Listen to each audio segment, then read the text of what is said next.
Unit 15, problem post number 1, substitution. Be sure to fill out a pre-score, number 1 through 5, assessing your ability to solve a system of equations with a substitution method. This video's guest of honor will be a bald guy with snake arms.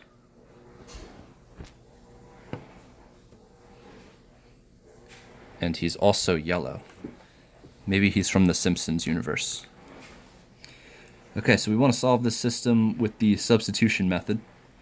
The substitution method says that if I know the value of one of these variables, I can use this expression in place of that variable wherever I see it in the system. So I noticed that y is equal to x plus 8, and I have a y right here, so I can take this x plus 8 and I can substitute it in for that y in the other equation. So I'll set up a new equation over here. Instead of this y, I'm going to use the expression x plus 8, and I'll set that equal to 4x minus 1. From here, it's just a matter of solving for the variable x.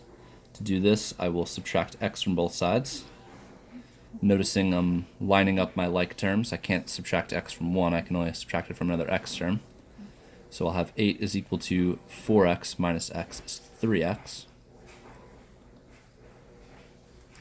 From here, I'll add 1 to both sides. So I'll have 9 is equal to 3x. And dividing both sides by 3, we'll see that my value for x will be 3. Okay, so we got the value for x. Now the only thing left to do is find the value of y. To do that, I can take this knowledge that x is equal to 3, and I can use this in either one of these equations. I think the top one looks a little bit simpler because I don't have a coefficient on the x. So I'm going to use this top equation, y equals x plus 8, and I know that this x is 3, because I know x is equal to 3. So I'm going to substitute a 3 in for that x, and 3 plus 8 is 11. So I have my solution to the system. X is equal to 3, y is equal to 11, and if we so choose, we may represent this as a coordinate point 3, 11. The x term comes first, the y term comes second. Okay, so we'll apply the same principle in number 2. We have this equation 4x plus 3y equals 37, and we know the value of y is represented by x minus 4. So I'm going to take this x minus 4, and I'm going to substitute it in for this y right here. So off to the side, I'll write the same top equation, 4x plus the 3, but instead of writing this y, I'm going to write what y is equal to, which happens to be x minus 4. Since this is multiple terms, I'm just going to contain them in parentheses. And now I'll know I need to distribute that 3. So in the next step, I'll do exactly that. I'll take the 3 and I'll multiply it into the parentheses. 3 times x is 3x. 3 times negative 4 is negative 12. And that's all equal to 37. Now I have some like terms here, 4x and 3x, that'll make 7x.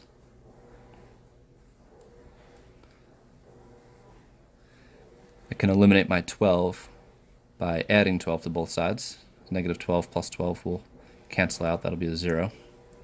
And I'll have 7x is equal to 37 plus 12, which is 49, which will work out nicely because that is divisible by 7. So when I divide both sides by 7, I'll get x is equal to 7. Alright, so now I've got my value for x. Now it doesn't matter which equation I choose, I tend to pick the one with the least amount of work, path of least resistance. Y is equal to x minus 4, looks pretty simple, so I'll take this value for x, which is 7, and I'll substitute it into that x to find the value of y. So I'll have y is equal to, instead of x minus 4, 7 minus 4. And 7 minus 4 happens to be 3. And there is my value for y. So again, I can write this as a coordinate pair, 7, 3, x term first, y term second.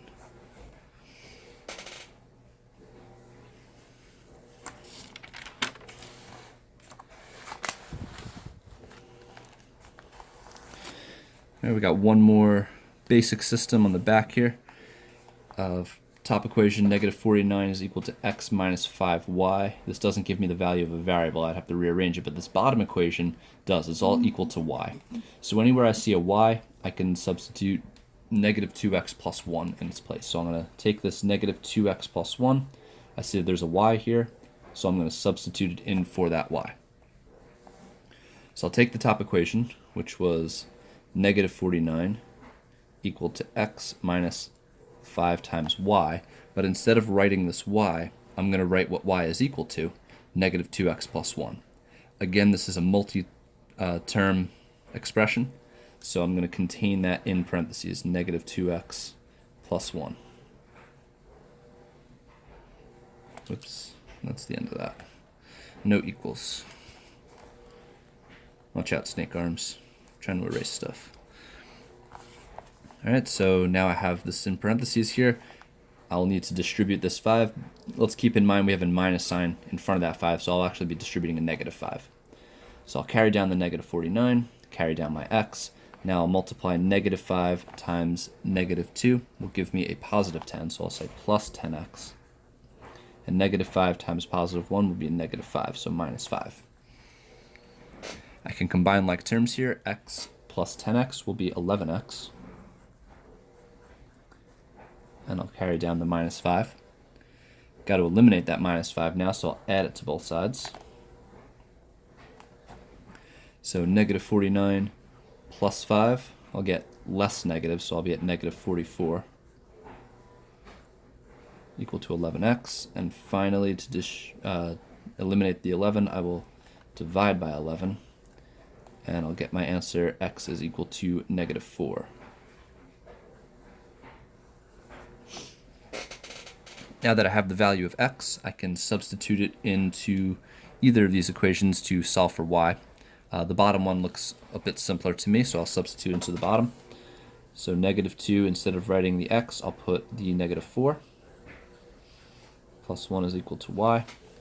Negative 2 times negative 4 is a positive 8. And positive 8 plus 1 will be a 9. So y is 9, x is negative 4. I could represent it as a coordinate pair, negative 4, 9.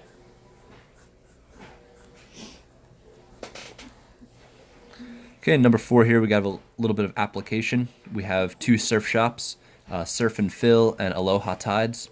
Surf and Fill is going to offer $45 to rent a surfboard, but we got to pay $5 an hour for the duration that we have it. Aloha Tides, on the other hand, doesn't require us to pay an initial fee, but we have to pay $20 an hour to rent from them.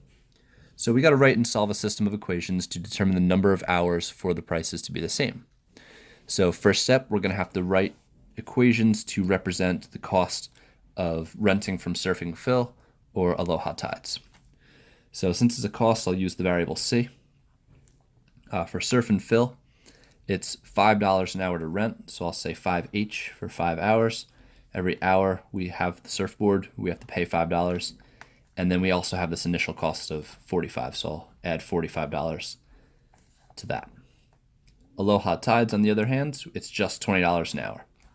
So the cost is 20h. So for every hour we have the surfboard, we have to pay $20. Okay, so we have our functions here. Now we want to determine the number of hours for the price to be the same. So if the price is the same, that means that this cost is going to be equal to this cost. And based on our system here, they're both equal to c. So that means I can substitute what I see c is equal to in for c anywhere else in the system. So I'm going to take this 20h and I'm going to use it in place of that c. And I will, for all intents and purposes, set the equations equal to each other. So 20h is equal to 5h plus 45. Now I can solve for h. I'll start by subtracting 5h to get all my h terms together on one side. 20 minus 5 is 15. And the last step here would be to divide by 15 to solve for h. And it looks like 3 hours will be our answer. So after 3 hours, if we have the surfboard, it wouldn't matter if we rented from Surf and Fill or Aloha Tides, the price would still be the same. So that's the end of what they wanted from this question. If they wanted to know how much we would be paying after 3 hours. We could always take this 3 and substitute it back into either equation, wouldn't matter which one, and we would see how much. We can see just mentally here, if I were to plug in 3 for H, 3 times 20 would be 60, so it would cost $60 from either Surf and Fills or Aloha Tides to rent for 3 hours. Be sure to fill out a post score, number 1 through 5, assessing your ability to solve a system of equations with the substitution method after watching the video.